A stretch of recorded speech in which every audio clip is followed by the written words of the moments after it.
আমাদেরকে কোরআন দান করেছেন। কোরআন হচ্ছে জ্ঞানের উৎস।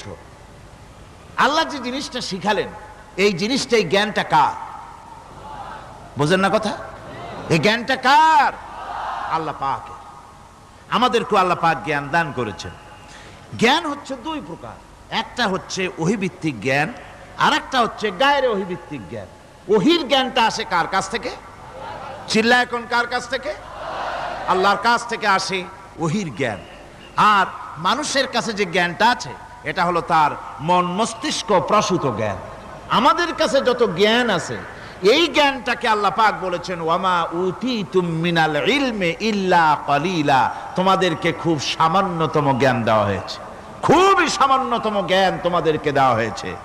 আচ্ছা আপনারা বলুন, একটা ছোট্ট পাখি আটলান্টিক মহাসাগরের ভেতরে তার ঠোঁটটাকে ডুবিয়ে তারপরে